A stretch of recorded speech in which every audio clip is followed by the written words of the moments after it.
Gentlemen, I was late last week and I'll be early this week. I guess that's just the way things go. We've got a long weekend up here in the Twin Cities coming up, and I'm going to be out of town. So this was my last chance to do this, and I didn't want to be super late again. So here we are. I'm feeling pretty good after my week last week, fantasy-wise. Not so great, Cubs-wise, but what are you going to do? But let's get this started, because there's some baseball to watch right now that I'm also might be distracted by, because I'm also watching that as I do this. Sorry. Not sorry. Oh my god. That's not very professional. All right, folks. So the drink we're going to be making today, we're going to bust out the rum, and we are going to have ourselves a Yacht Club. Doesn't that sound nice and obnoxious, just like yacht rock or whatever?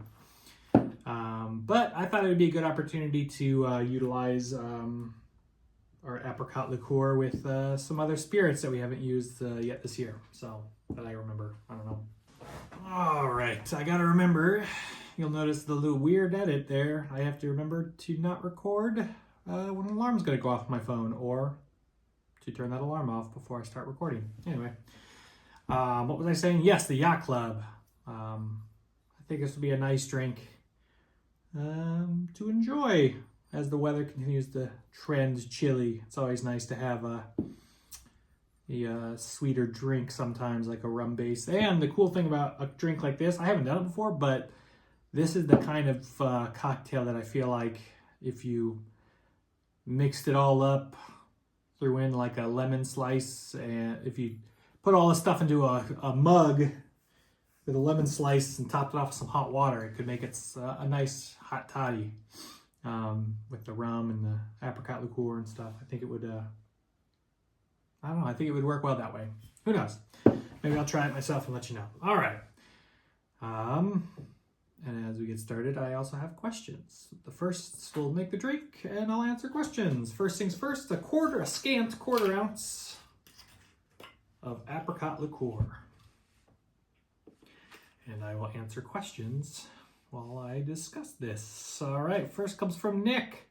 Is this the year that Alex finally gets promoted out of the Appalachian Moonshine League? Which is, it's funny to say finally gets promoted out of a league that, while yes, it's always been the bottom shelf, so to speak, the worst league or whatever. It's never been called this before, so it seems kind of weird to say finally get out of that newly named league. But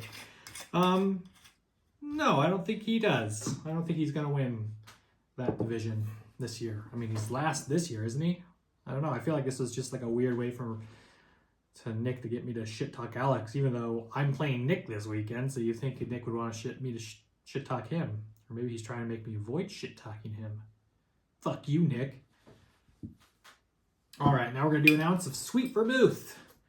If not, give us a guess on what year you think it'll happen. I don't know. Next year?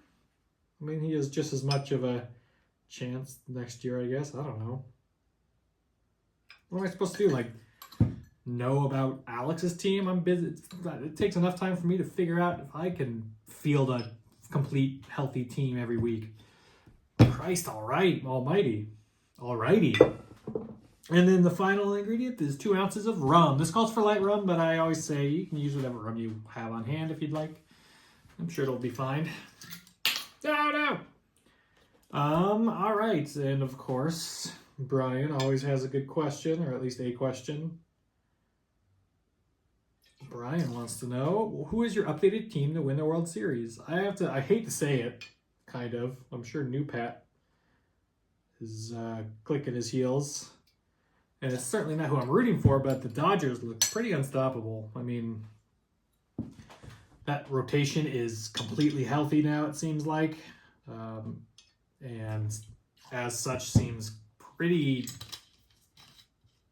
unstoppable. I mean, I know the Brewers, despite having the most wins in the league and all this stuff, they're, some people might say it's still just the Brewers when they get completely shut down in the first two games by by Blake Snell and Yoshi Yamamoto. But, you know, they're a team that scored a lot of runs.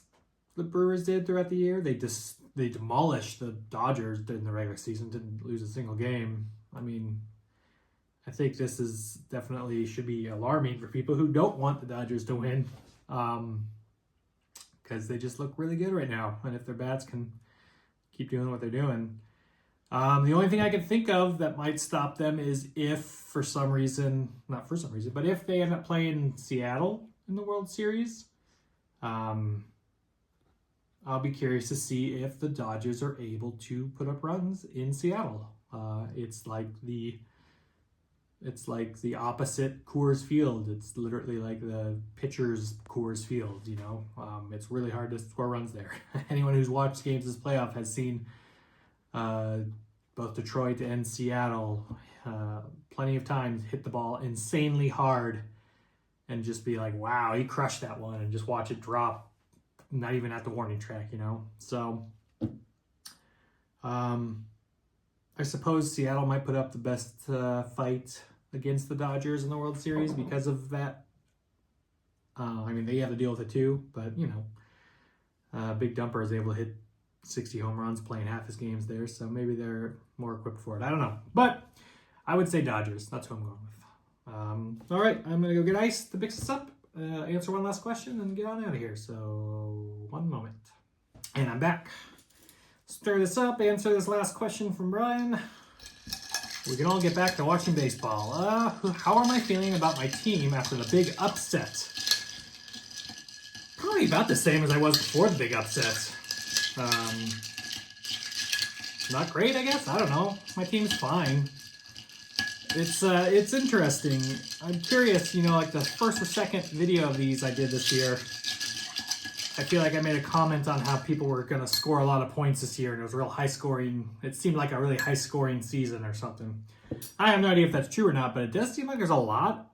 I don't want to say mediocrity, but it just seems like a lot of beating. Like there's less like top dogs destroying the shitty teams this season. There's a lot of 4-3 and 3-4 teams. You know, like not a lot of disparity between teams. Oh boy. Oh, man. Really? I just got done talking about Seattle being the Coors Field for pitchers, and Andres Jimenez hits a fucking 2-run homer there. That guy doesn't hit home runs. Jesus. Anyway, so yeah, I'm not feeling particularly great. I mean, I think my team is just as mediocre as it was before the big upset. But if anything, if anything this season, I feel like mediocre does the job well. I don't know what I'm doing around here. I suddenly lost the ability to properly use my bar tools. So, yeah, I feel fine, I guess. As you see, this is a coupe glass, chilled coupe glass. Oh, sans ice. I'm sorry, folks. I don't know why I'm so tired. Cheers, gentlemen. Go M's. I look forward next week. We might have an idea of the World Series. I think we will have an idea of the World Series teams, so that'll be exciting. So yeah, until next week, fuck you, Nick. And cheers, gentlemen.